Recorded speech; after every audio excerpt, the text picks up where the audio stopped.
Okay, here we go. Hi, welcome back to Dreams Travel. Thank you so much for being here. Now, if you clicked on this video, you're probably thinking about getting a student visa for Spain, and I am your girl. I did this by myself. It was the hardest thing I literally have ever done. It was the most stressful thing I've ever had to do. So brace yourself because it's not a fun journey to get a visa. But hopefully this video helps, and I'm going to be walking you through exactly what you need. Now, I got my visa in 2019, and so that was 2 years ago. COVID now might have some restrictions and things, but I'm just going to speak from my experience and from when I applied for a visa. Okay, so now I live in Nevada, the state of Nevada. I'm an American citizen. So I thought that I would just go to LA to get my visa, but actually I had to go to San Francisco. So I'm going to be speaking specifically on the San Francisco Spanish consulate. You know that you can go to San Francisco if you are from Alaska, Hawaii, Idaho, Montana, Nevada, Oregon, Washington, Wyoming, the Pacific Islands, or Northern California. Don't just watch this video and apply. Make sure that you do the heavy research that needs to be done in order to figure out how to get a visa. So I got a student visa. I went to teach English in Barcelona, Spain, but I needed a student visa because getting a student visa is much easier than getting a work visa. So what the Medias program does is they set you up to take one class about how to teach English, and so you get a student visa. But okay, so this is what you need to submit. So there is a national visa application form. You're gonna fill that out, and what you're gonna do with all these things is you're gonna print them out, have them in documents, and you're gonna take it to the consulate and pray that they accept you. But if you have everything, then you should be good, and hopefully you don't make the same mistakes that I did. You're gonna need your passport, your ID, and you're gonna need the originals, right, and a copy of each. And once you do get approved for the visa, they will hold your passport. So you won't be able to travel out of the country in the time that they're processing your visa. So that kind of sucks, and it's kind of scary because you're giving your passport to these people, but they'll return it. They returned mine. Okay, so number 3, you're going to need 2 passport-sized photos. So go to any place, get a couple passport photos taken, and bring that to the consulate. Okay, and then you're going to need the original university/school acceptance letter and copy. So your program should provide you with this, an acceptance letter that you're going to have to present to the consulate, the original and a copy, of course. Then the next is proof of intended flight itinerary. So I didn't personally purchase my flight. They do say that they recommend you purchase it, but if I'm not getting my visa, why am I going to spend like $500+ on a flight to Europe when I don't even know if I'm going to go? So I basically pretended that I was about to like purchase, like add to cart, but I never made the purchase. So I'm sure you can do that too. That worked fine for me. I never purchased my ticket. So then the number 6 is evidence of funds, which your university or school will provide you. So this was a grant. My program provided me a grant every month of a certain amount of euros. So that's what I provided to the consulate. Okay, here we go. The next is you're going to need public or private health insurance. Now, since you're going out of the country, you're going to need to purchase health insurance. Now, here's what happened to me. Short story short. Oh god. Okay, so I purchased a health insurance with Tokyo Marine HCC. I provided this to the consulate and they turned me away because it wasn't sufficient enough. Do you know the amount of stress that I had to go through? I was waiting in line and girl by girl got accepted. Easy. They gave their paperwork and they got accepted. It came to me and they were like, oh no, we can't accept this health insurance. And I was like, what? It was very, very stressful. I figured it out. And I went with this healthcare called Swiss Healthcare. I really, really recommend getting this because it's more affordable. I think it was like $200 for an entire year. Yeah, so I would definitely go with Swiss health insurance. It's international, get the student plan. I got accepted with that one, so I would definitely recommend choosing that. Okay, so number 8. Police criminal record certificate for stays over 180 days. So I knew I was going to be there for a year. So I had to get this police criminal record. It's not your state. It's not your city. It's the freaking State Department of Justice in Washington, D.C. So This usually takes about, this usually costs €8 to get this done, right?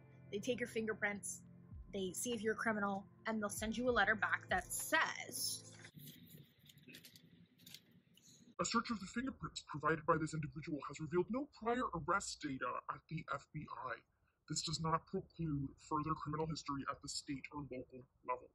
So you're basically, the FBI is seeing if you are a criminal or not. When I haven't even gotten pulled over yet. They need the original signed clearance letter.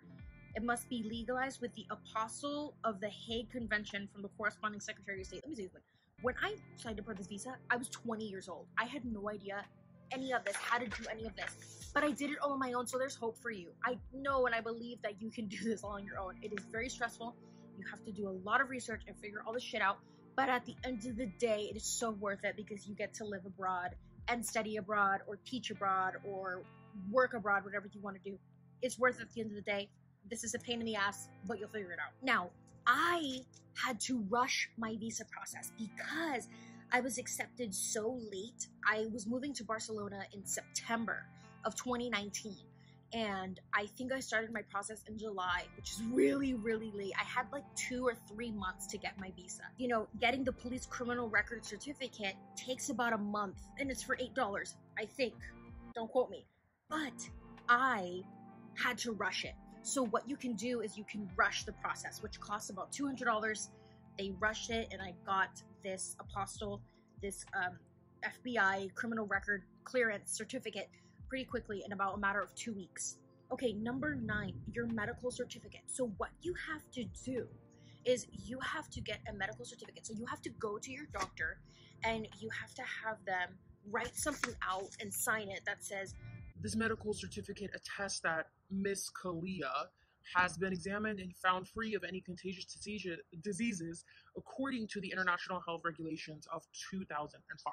So you just have to get this signed by your doctor, a release that states that you're basically clear of any diseases so that you can enter Spain, enter whatever country. Yeah, and that's basically it. Then the visa fee is $160 for a student visa.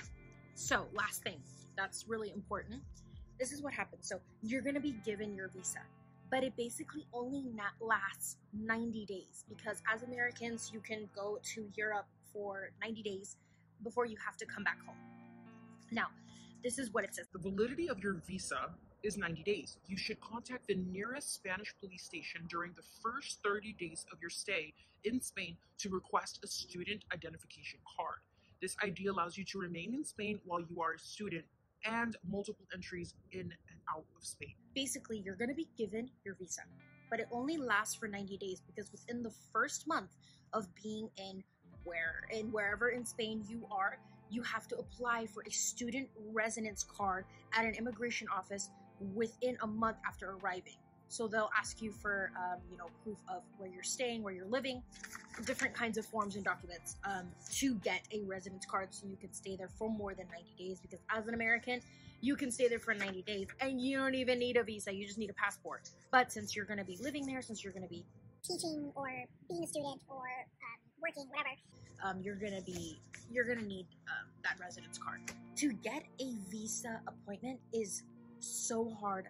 I literally checked probably every hour, every single day for months just to get an appointment, and it was very difficult. Now, make sure you get all this documentation in order while you are booking your appointment. Okay, that's very, very important because you're not going to get your appointment the first time you log on. Okay, so this is what happens at the Spanish consulate.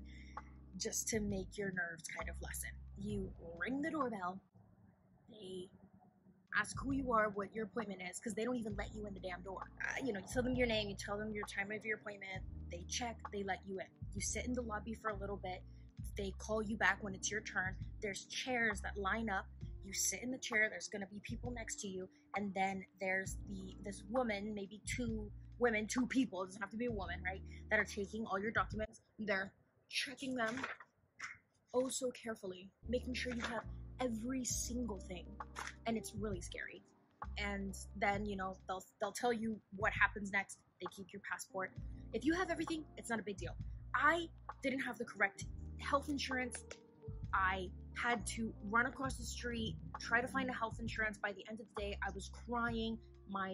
Everyone's like mom was with them. My mom wasn't with me. I told her not to come because I was like, I'm an independent queen. I don't need nobody.